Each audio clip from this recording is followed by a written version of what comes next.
got a main thing, but if I'm being honest, I only hit it for the one time. I told my side bitch, get up on it, and I hit it real easy like a punchline. But fuck it, Hey everyone, welcome back to my channel. Today's gonna be story time when a sex offender at my job was trying to tell me about his little sex life. But yeah, so I'm just gonna get into the story. So this was when I was 18, still like a baby, and most of the women I worked with were like 28 up. So I was like the baby, they were all like my work moms. I loved working with them. But yeah. So I guess they knew who was like a sex offender, or they looked it up or something. But they would always tell me, like, look out for these guys. Like, try not to screen these guys because they're weird. And most of them all had creepy energy. Like, as soon as they walked in, you would just be like... Even the other girls didn't want to screen him.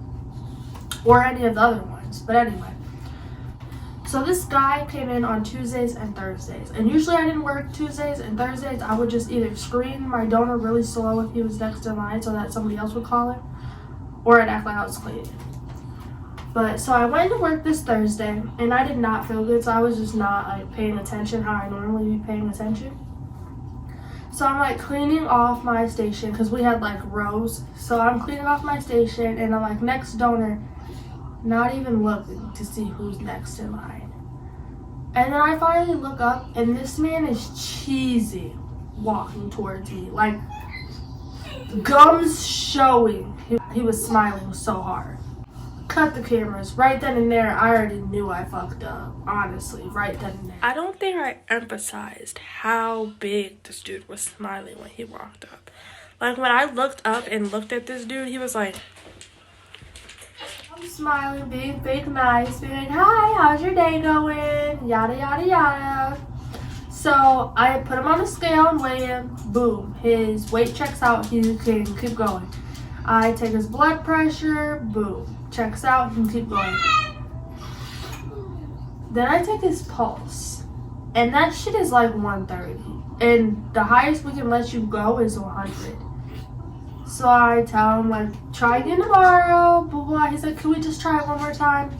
Whatever, I take it one more time. Barely went, it's like 128, barely went down. So I'm like, no, you can try again tomorrow, blah, blah. This man has the nerve to look at me and be like, it's just because of all that sex I have before I come here. And I'm looking at him like no joke, my face tells all I'm really looking at him like. And then he's like, and I don't mean crazy, I mean wild. I be having wild sex. And I'm like, good for you. Good for you. Nasty, just nasty. I should have said, if you want to donate here, then you probably should stop having sex before you come. And 2, don't nobody give a fuck about your wild sex. I hope you don't break a hip. So at this point, my coworker is right next to me and she can hear him. And she's so funny. She stands up. Like, there's a lie too. And she stands up and she looks at this man and goes, ew, now why would this girl want to know about your sex life? And in my head, I was like, tell his nasty ass, let him have it. Let everybody know what his ass was talking about. Go, bestie, go, bestie, go. And he goes, I'm just keeping it real on why my pulse is so high. She was like, well, can you keep it real outside because you didn't pass? So he goes outside. And I guess she went and told like the big manager, because the big manager went out there and was talking to him and was like, sir, you cannot be talking to these ladies like this. They don't want to know about that. And this man had no shame, because the words that came out of his mouth, I was just bamboozled. I'm still amazed from the words that came out that man's mouth. He said he was slanging it.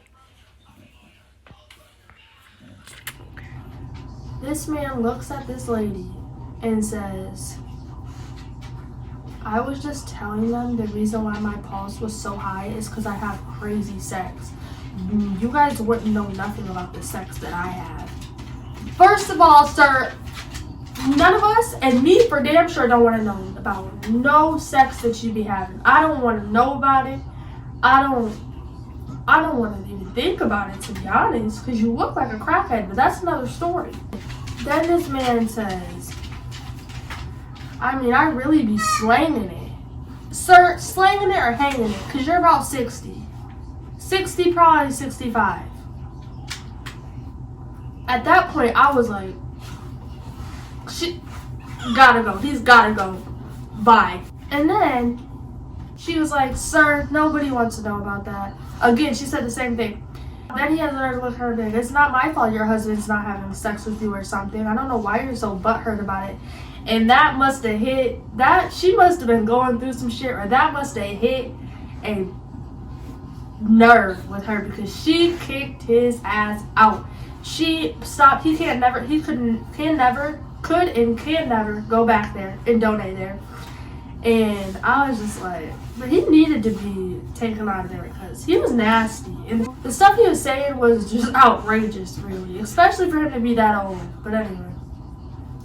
But it's kind of sad because a lot of, like, you never know who's a sex offender, because there's this one guy, older guy that went in there, he was like 65, 70, and he was so nice. Like, he gave you grandpa vibes all the way. Every time he came in there, he was just like in a good mood, always positive, laughing with everybody.